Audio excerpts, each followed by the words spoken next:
out some study guides. I made you guys a study guide for your quizzes. You're going to get a study guide from me ahead of quizzes. Because I have gone over some of these slides, and we have a lot of excess, and we have a lot of slides that you do need to hone in on, and those you don't. So expect one. I'm going to be reviewing. It's my first time around teaching community here, so I'm sifting through a lot of slides you don't need to know. And until we go through the class, I'm going to really narrow your focus. So I'll have a study guide every week. Pull up your PowerPoint so you can follow with me, because we have 69 slides on this, and you guys don't need to study every single one of them for your quiz to do well. Yes? So is it a good idea to keep these study guides just even for the midterm and final? I would. They're going to give you a good review. Okay? And then I will also create a final one for you. And like I said, and one thing I want you to know, this class comes across as kind of warm and fuzzy. Remember, we're talking about health behaviors and taking care of ourselves before we can teach those behaviors to our patients. But that being said, you need to be prepared for your quizzes. You need to go over the material. You need to understand the slides I'm going to really direct your attention to. If you're talking during class, you'll probably miss it because, like you've noticed, and I'm learning teaching this class, those reps have a tendency to go over.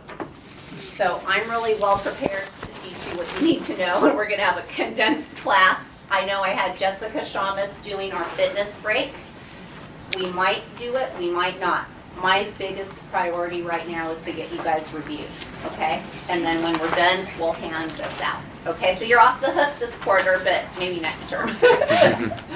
Okay, study, know those slides very well, and this is what I was getting to. A lot of the questions on a community quiz and an exam, we kind of think we can figure it out or sort them out. You can't. A lot of the answers are so similar that if you haven't reviewed the information in the slides I'm going to direct your attention to, it'll come back to bite you. And people have failed community badly because they feel overconfident. I can figure it out. I can read about it. You really can't. You either know it or you don't. So gear up, pull up the PowerPoints on your laptop. Everybody with me? Does everybody have a quiz 1 review sheet? Oh, no. Everybody have one? They should be going around, guys. And the other thing I'm going to pass out is Who doesn't have one on there?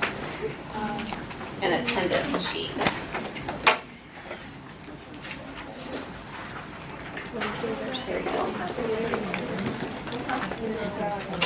John, someone send you some sheet. What is the explanation? We too. Does everybody have? Here, I can grab it. Come on, come on. Dale. All right, we talked about last week the differences between andragogy and pedagogy. Did you guys get one? What's one major difference? What's andragogy? Adults. Yeah, they all got. Everybody has one?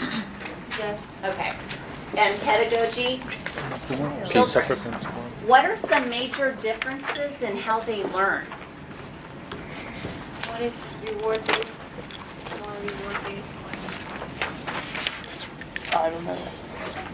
When we talk about self-esteem, is that a motivator for andragogy or pedagogy? Andragogy. Yeah. Why is that? Because an adult wants to know if that is a practical knowledge and is it relevant to my life. If I apply that now, am I going to get a benefit? So then I'm more likely to do what? The health behavior, right? Children, it's a little different. What's the difference with children? Are they more of a blank slate? Are they coming into this with less life experience?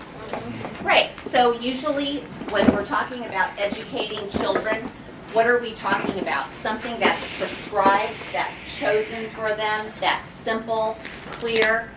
And with children, the motivator is what? Reaching the Next grade. the next grade or their goal, right?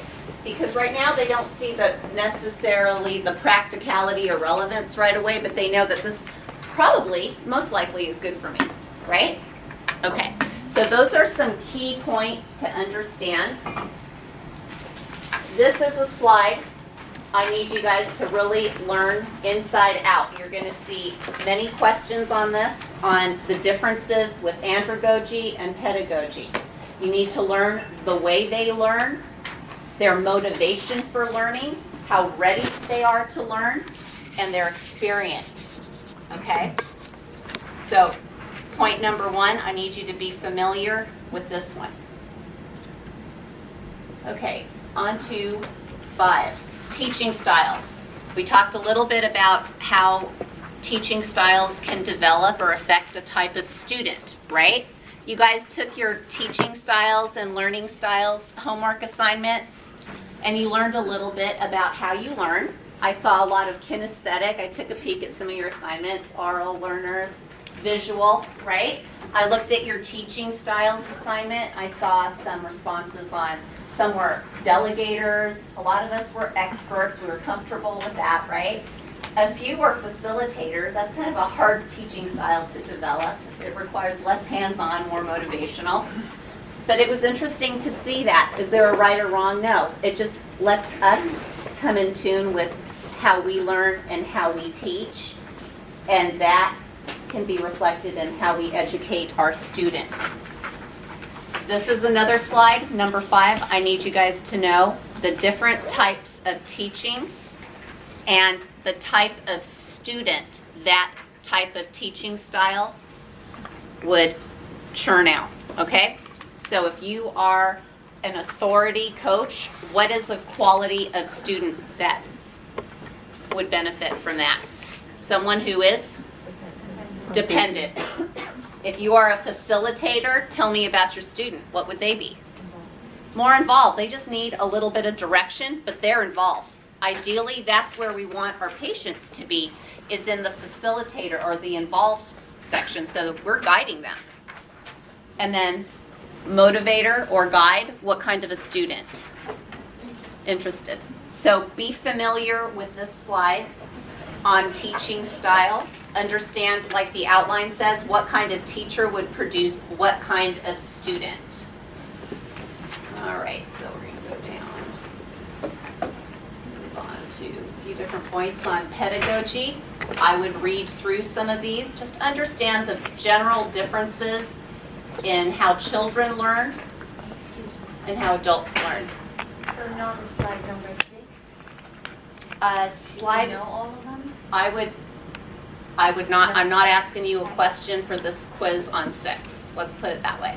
The biggest things I need you to understand are the major differences in how children and adults learn, and the different teaching styles like we saw on slide 5. Is that pretty clear till now? Okay. So we're going into, go through pedagogy, just classifies more of what we discussed. Andragogy. This is where most of our teaching will go into. We will do some children, but mainly it's adults we're talking to. So we need to realize that adults bring what into the situation that children don't. They have more life Experience. Right. So many times we can even learn from our patients. We're not always the expert teacher. It can go both ways. They bring some life experience. What are the 2 things that they want to be sure that makes it worth their while to learn? Is it relevant to my job or my personal life or my health? And if I follow this, how do I benefit? Okay, so to do that, we engage them. We get to know our patients.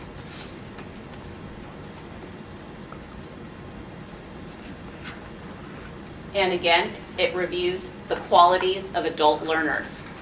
Motivation in an adult learner comes from where? Experience. Experience. It can be internally driven. There's a reason they're there. There's a reason they want to learn that. Okay? There's experience and there's a readiness to learn. And they immediately want to apply that new knowledge, okay? Because it's relevant to them and it's practical. They see the benefit. Do you see now a little clearer the differences between adults and children and how they learn? That's what I need you guys to be familiar with. Okay, so 12 is a good slide to understand very well.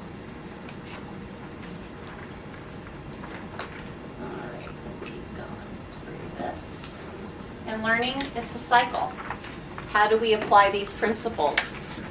Well, like we discussed earlier, there's experience, there's skills that are being taught, there's task-oriented training where we can do hands-on. When we do OHI, what do we do? What's one of the steps on your competency? You give the patient what? Positive feedback. And what do you have them do? It's a demonstrate how you brush first, right? It's not a right or wrong. We want them to be comfortable, because when I see the task you're doing, then maybe I can modify a few variables. And guess what? Now you're able to brush more effectively, right? Show me how you floss if you floss. Or if you don't floss, why not? And Danette brought out a great point. She showed you guys a new way to floss, to clean in between. What's a common complaint? I don't want to get my hands in my mouth. It grosses me out. That we hear that a lot. That's where you know what some of these alternative products are that may benefit that patient. Is that water flosser for everybody? No. No. But what about the person that doesn't want to stick their hands in their mouth, but you're seeing chunks of food between their teeth? They may benefit. Okay? So we can see how we can engage them. We're taking their experiences. We're also addressing the skills they bring. We're giving them a task. And now we're correcting. If there's modifications to brushing, guess what? They're learning from mistakes going forward. Have they learned to brush their teeth in a more thorough manner? Yes, and that's a simple cycle, and that applies even to a degree to children. Okay, 15. All right, be very familiar with this. Slide 15, you need to understand and recognize the 5 basic principles of adult learning. You're going to be getting some questions from here. Memorize each principle and understand. There may be an extra principle or not thrown in there that's not on this slide. Be able to recognize that difference. If you're not familiar with this, you won't be able to recognize which one does not belong. Okay? So this is a slide to understand. What are the 5 basic principles of adult learning? Leadership, we guide the learner. We talked about experience. Appeal, is it interesting to them? We respect our patients always and the types of experiences and knowledge that they bring in. And also whatever styles or preferences they prefer. And we address our educating them to their personality and their preferences. Know that slide for quiz 1. Any questions up to slide 15? Anybody? Everybody following? Okay.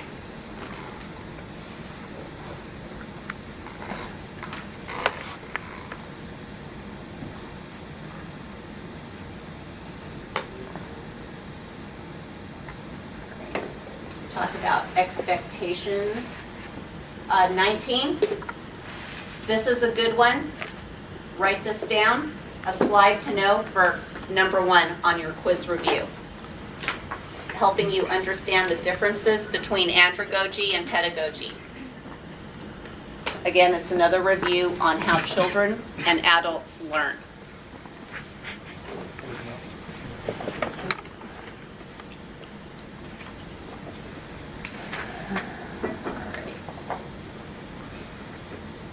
So what is a learning definition? We want to, like we talked about last week, what is the goal to dental health education? What's the goal when we, Take better care of your teeth. Right, and that involves what? Changing what? Habits. Yeah, habits or behavior. How do we get there? How do people learn? What is the learning process made up of? There's several processes. There's an expectation that that patient brings. They may be apprehensive. They want to learn. How do we help them retain the information, remember it, use it, and give them feedback? Let's take a look at that. How much do we really remember? This is pretty interesting. By the end of this class, you're going to remember about 3/4 of it, but in 2 years, most of it will be forgotten, unless you work in the public health realm or dental education, no matter how well you know it. A lot of the stuff you'll have to refresh because you forget. That's It's a human condition. But what's interesting about this is what is one of the strongest way that we learn? When we do what? Yeah. Are you going to remember how to properly use a Proxibrush and the types of patients to recommend that for in 2 years? Hopefully. I hope so, because I hope you're going to be teaching it, right?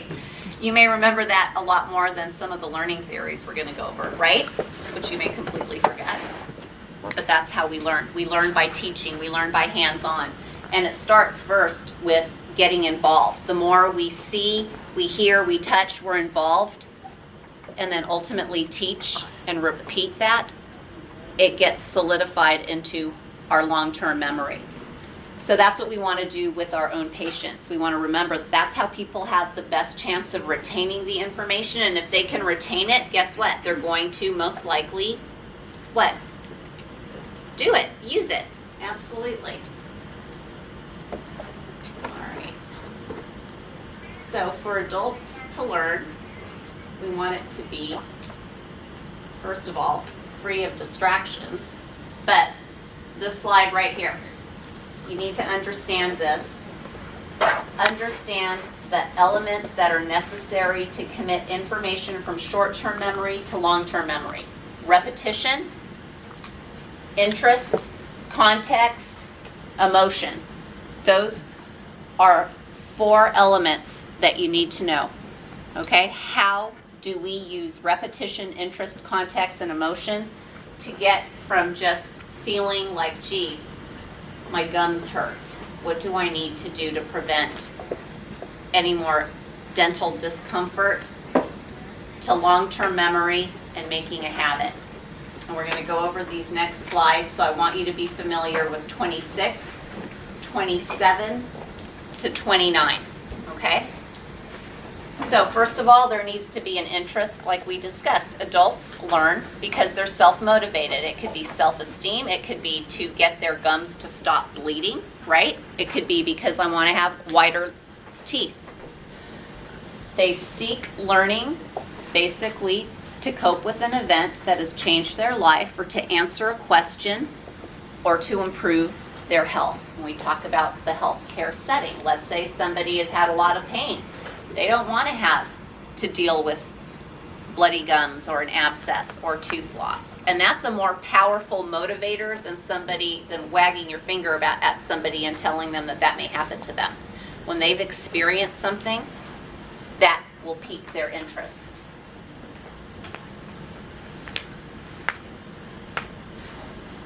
Put concepts into context. Let's say your patient likes to do home projects. They like to build. And we're talking about bone loss and periodontal surgery. Do you think you could use an analogy related to building? How about a foundation? Explaining when you don't have bone, guess what? You don't have a solid foundation for some of the dentistry that the doctor recommended, right? You can liken that to a foundation that's not solid, and how stable the building on top of that foundation would be. Do you think that adult could relate to that? So when we teach and educate, we illustrate, we use analogies, we put it in the context of things that interest them. And how do we get to know what things interest them? Know your audience. Remember when you guys start preclinical, or is it clinic with Mrs. Lee, and she talks to you guys about taking vitals first, right? Why is that? Report. Right? Rapport. What is rapport? What does that tell you about your patient? A lot of stuff can come up, right? You'll find out what sports they may like, hobbies, what is important to that person. Why are they sitting in your chair today? So rapport is really important, and it's really an effective tool when it comes to education, because then we know what context to use in educating that patient. The analogy I gave about a home would be completely useless if it was geared towards somebody that wasn't even interested and didn't really care that much about building, right? In that case, you tailor it to their interests. So 29. And then we link it to emotion.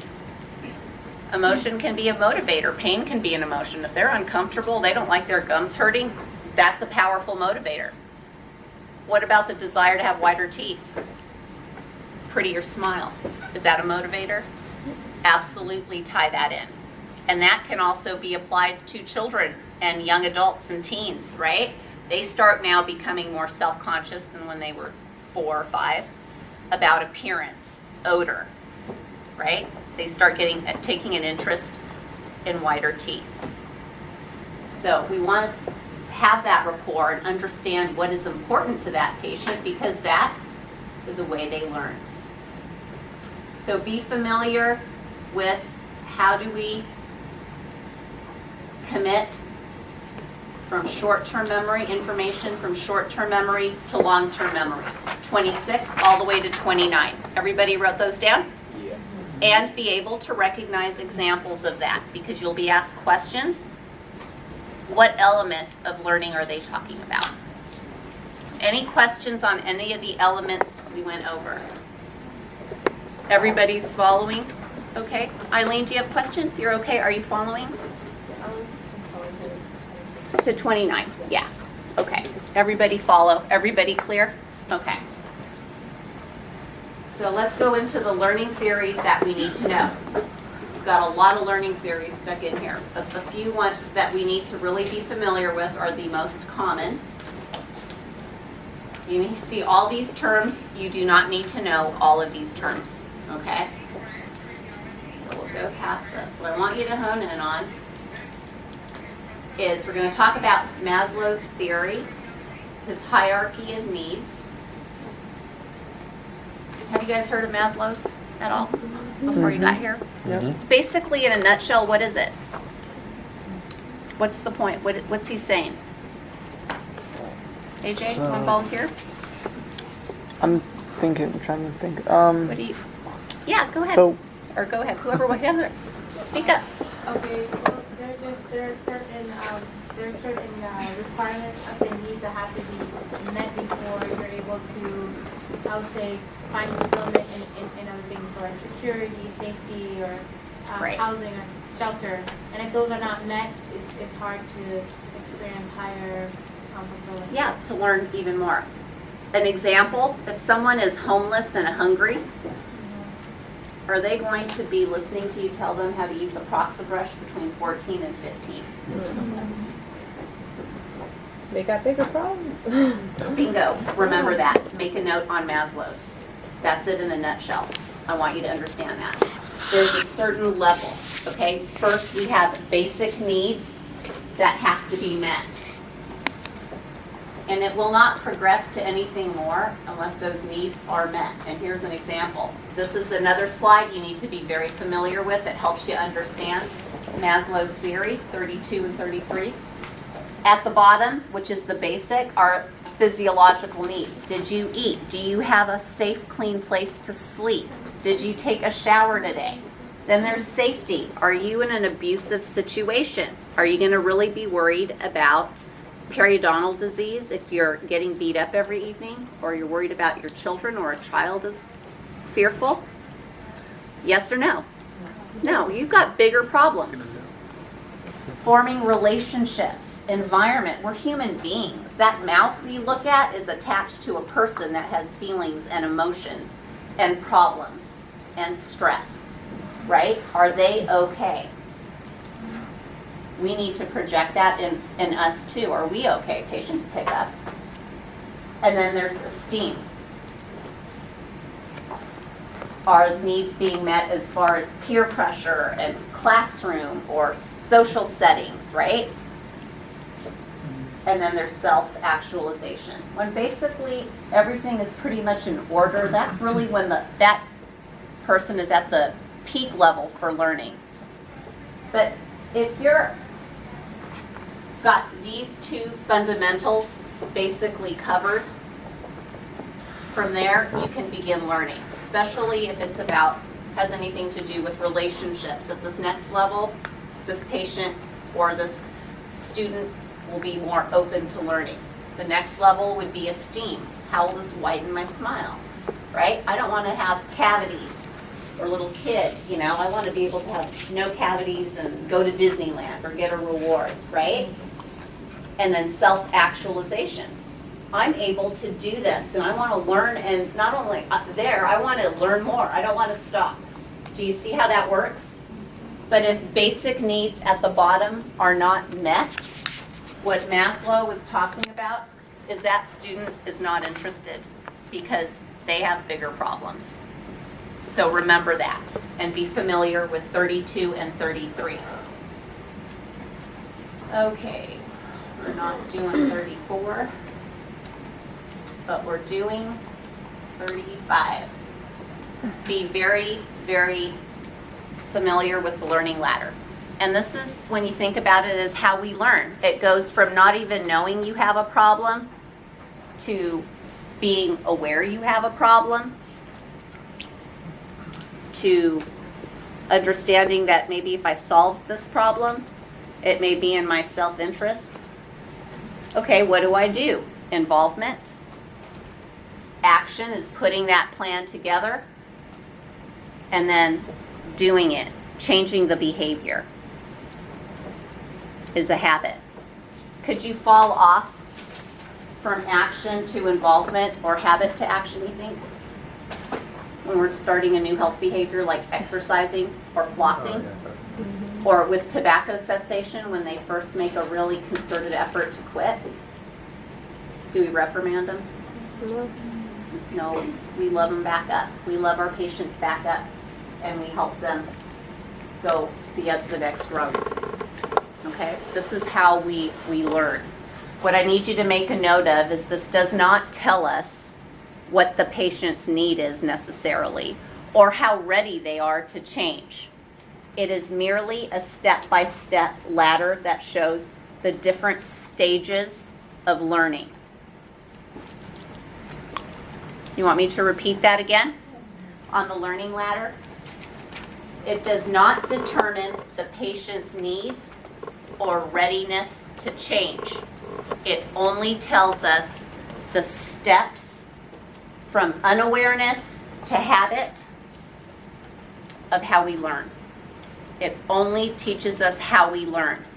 So, understand the different steps, and I would memorize them, because what if I throw in another one that sounds like it would fit in, but it's not on the learning ladder? If you don't know it, you won't be able to recognize it. And also understand what I just told you. What is the purpose of the learning ladder?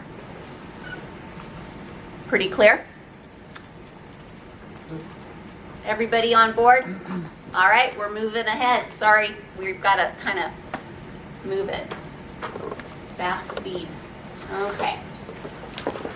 So here again is stages. Ugly apes sit in a hut. That's the easy way to remember your steps. Unawareness, awareness, self-interest, involvement, action, habit. So mnemonic.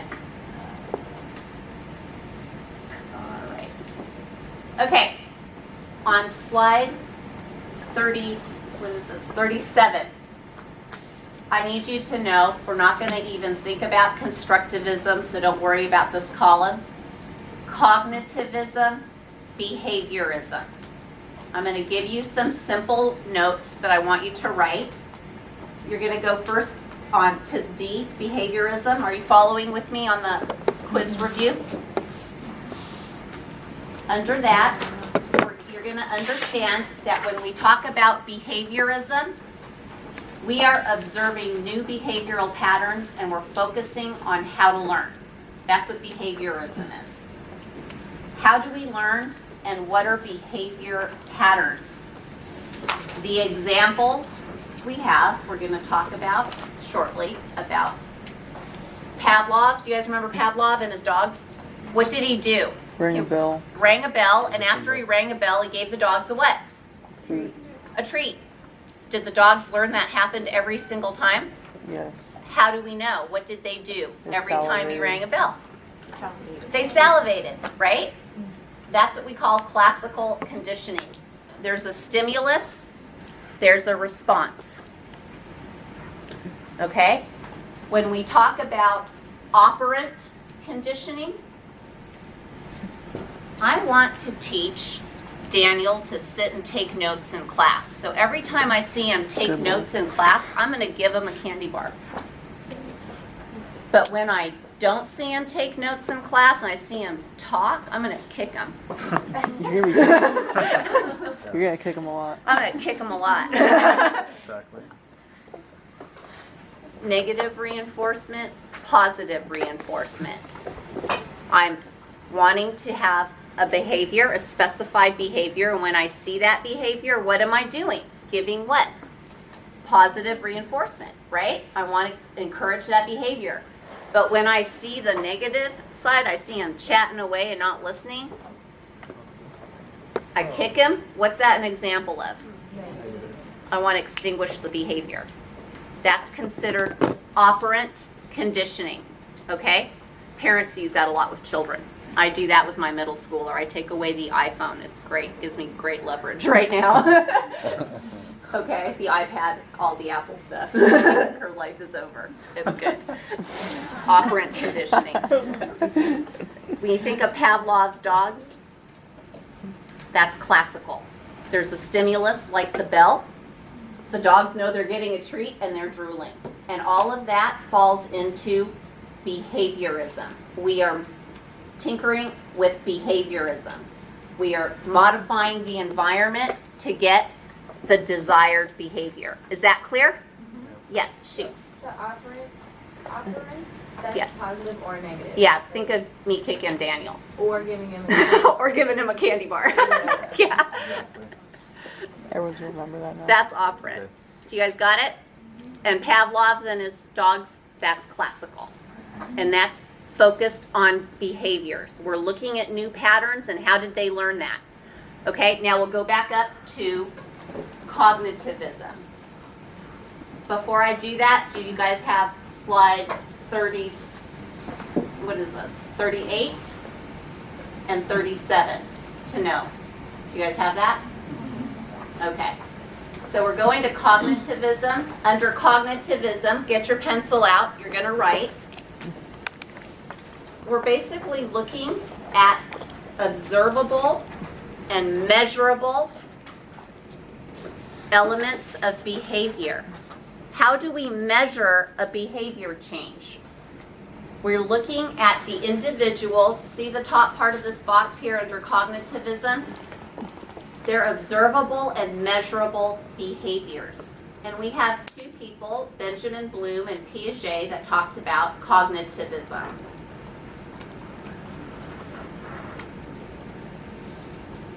Cognitivism is problem solving, high order thinking and understanding. And when a student gets to that level, how do we measure it? How do we observe it? Piaget talked about their stages of development from infancy all the way up to adulthood. And there's so much, there's parameters of learning that takes place in each period of life.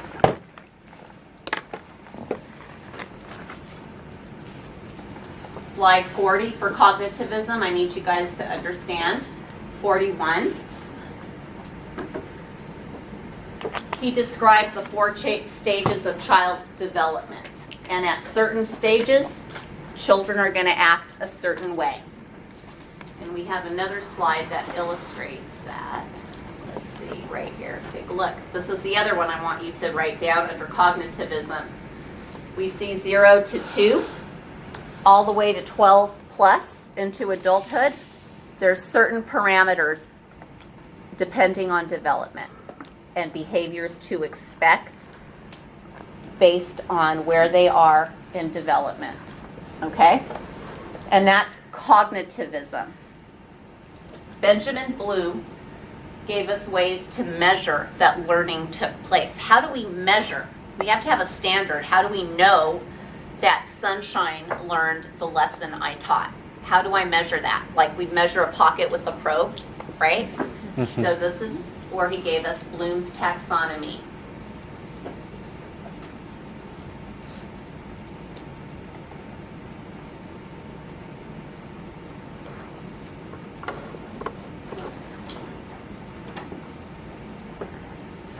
Benjamin Bloom. So So this slide here, 45 and 46. And I'll show you 46 in a moment. Basically, what he did was he developed methods of assessing students based on adjectives for learning. And when I say, how do I teach, how do I know Sunshine's learned something? Well, he developed this, and what you need to know is this in cognitivism is one of the biggest methods that is used in education for assessing if learning took place. And it's based on these two pyramids. Have you guys seen this prior? Nope. Bloom's? Okay. The foundation is just remembering. Just remembering the information. It could be memorized information. We may not know what it means, but we remember it. Okay?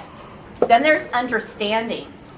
I understand why we learned that. Sunshine could understand why we reviewed behaviorism. Okay? She knows she's got to memorize those two. You know, operant, conditioning, classical.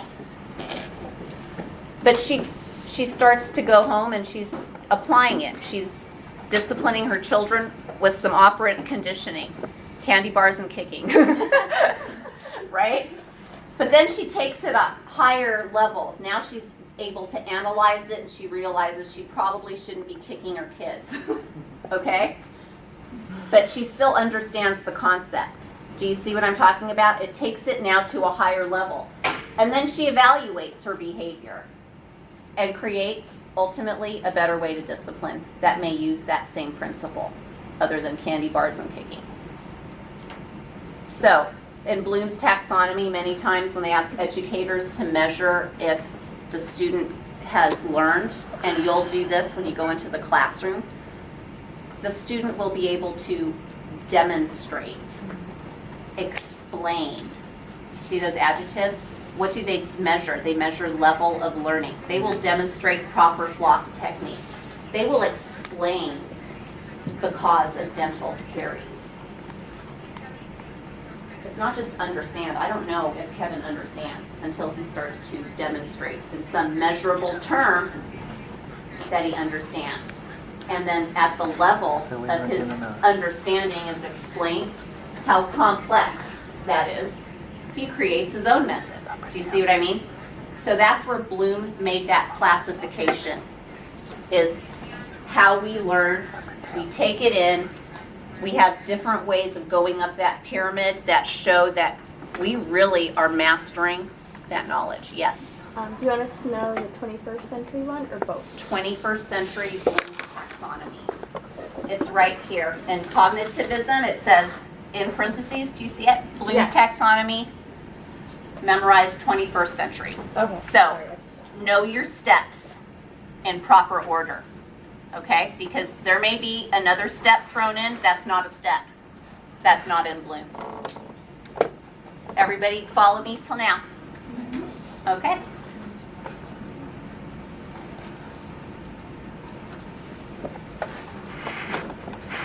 All right, learning models for clinical use.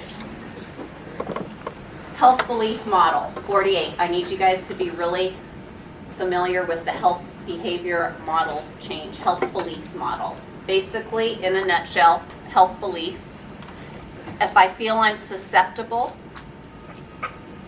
and I change my behavior, I believe I'm going to get a benefit. I may avoid my risk or lower my risk and not get what it is that I'm concerned that I may be prone to or susceptible to. That's my health belief. That is a health belief model. So I need you guys to be very familiar with this. It's based on the theory that people's course of action, highlight that, memorize it, depends on their perception of benefits and their barriers related to their health behavior. So they believe it's in their hands to be able to either change their behavior and avoid the risk, or lower their risk and avoid the disease they're afraid of, or by practicing positive health behaviors consistently, that they will benefit. Okay, it's a health belief model.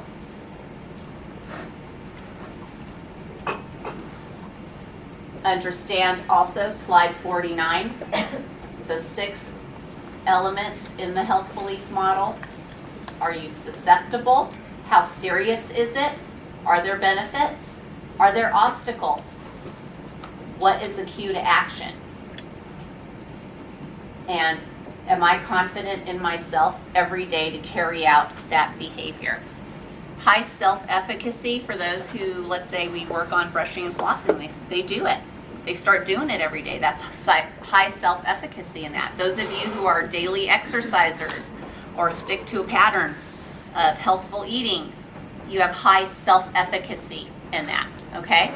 And what do you get out of that? Satisfaction that you're taking good care of yourself, right? Because you have a belief that if you care for yourself, what will happen? Yeah, you have lower risk for a lot of illness, disease, right? Better days of feeling good, having good health. So understand that. Health belief model. 48, 49, 50 is just a flow chart of how that works. Things that motivate us, we talked about there's social stuff. The big key is the perceived seriousness and susceptibility.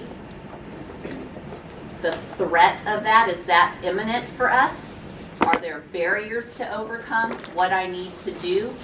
And if I do preventive action, what's going to happen? Okay? Health belief model. So let's go on to the trans-theoretical, this is the next one.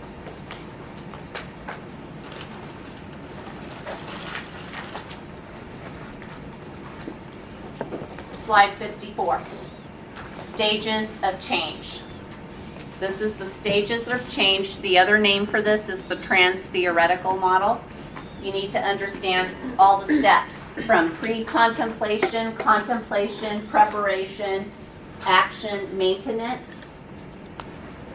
What you'll notice is it's very similar. It's not exact, but it's very similar to the learning ladder, where pre-contemplation is you may not be aware that there is a problem, or your patient may not be aware that there is a problem.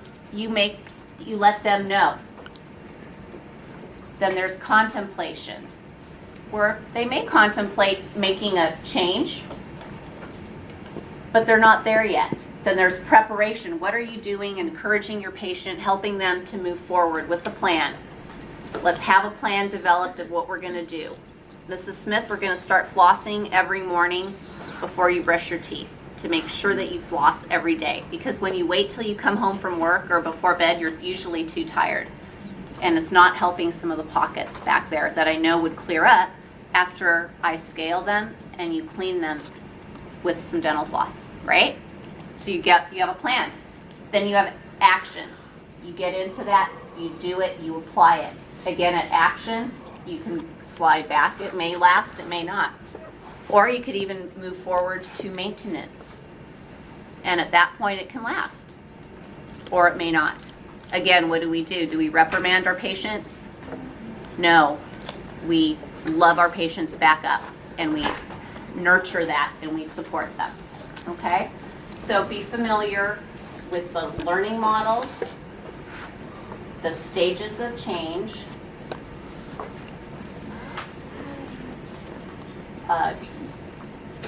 56, 57. And then the last theory is the social learning theory. What you need to focus on are what are the 3 factors in how we learn. What is the social learning theory? There's cognitive factors, there's environmental factors, there's behavioral factors. This is very important to commit to memory, the 3 basic principles that we respond to either positive or negative consequences. If we identify with others socially, because humans are social creatures, friends, movie stars, celebrities, we can model behavior. If we see them doing something and it's benefiting them, we model our behavior. And we also are cued into our own environment.